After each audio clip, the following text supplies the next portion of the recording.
Before ISIS occupation, we had the same plan to live outside Mosul for better opportunities of life, work, simply everything. When they invaded our city, we ran away with our families towards Erbil.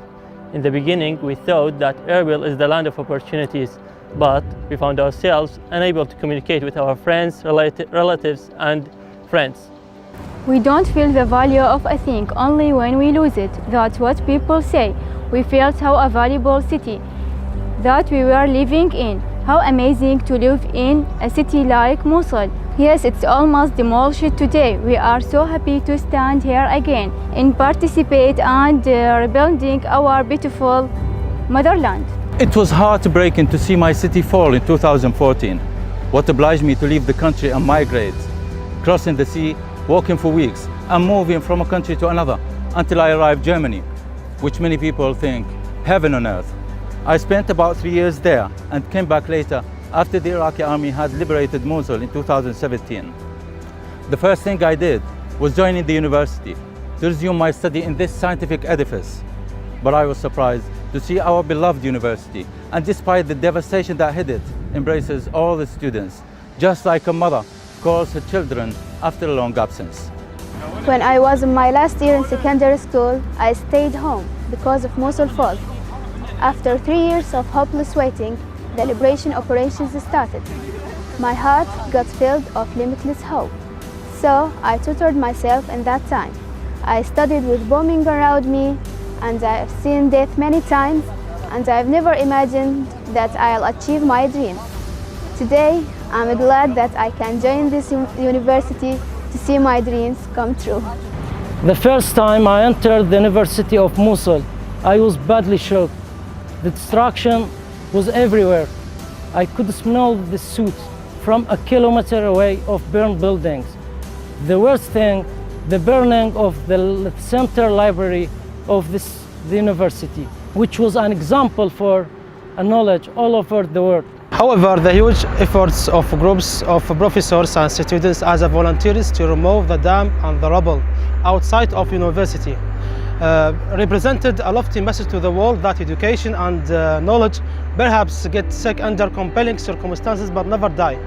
The life definitely came back normal, better than before.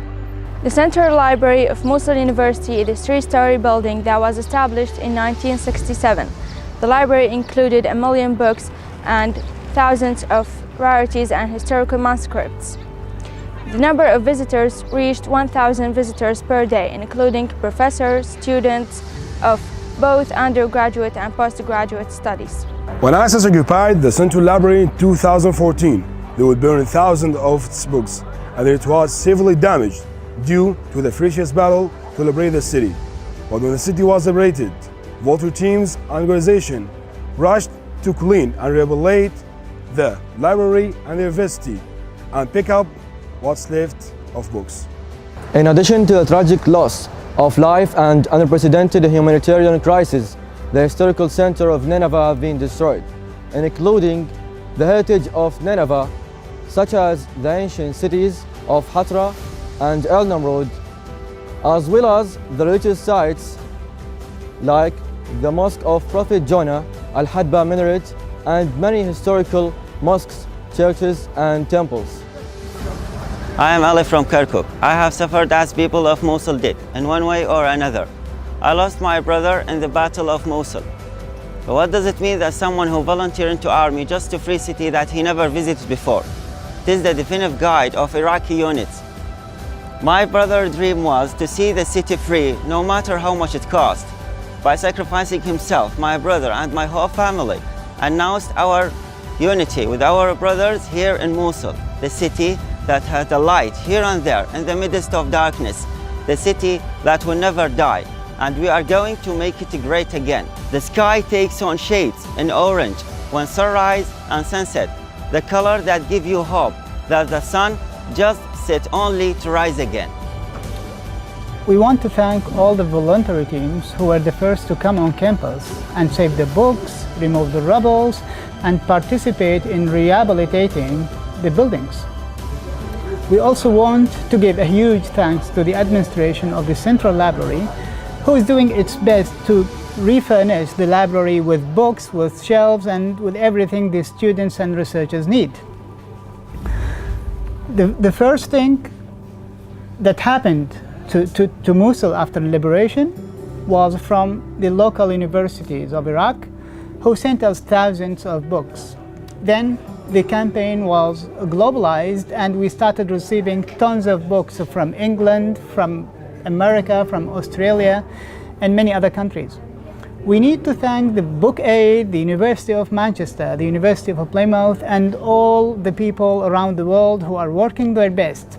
The Iraqi-American Reconciliation Project, and all other universities and institutes.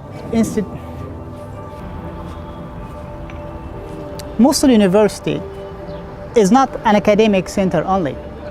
We want to use this academic edifice to rebuild peaceful coexistence, and which is already happening. We are now having students from Kurdistan, from Basra, from Baghdad. We have students from different and various ethnic and religious backgrounds. Mosul during ISIS lost its identity as a multi-ethnic society. Now we are trying to rebuild the trust and rebuild this beautiful coexistence and support it with every possible means. Thank you.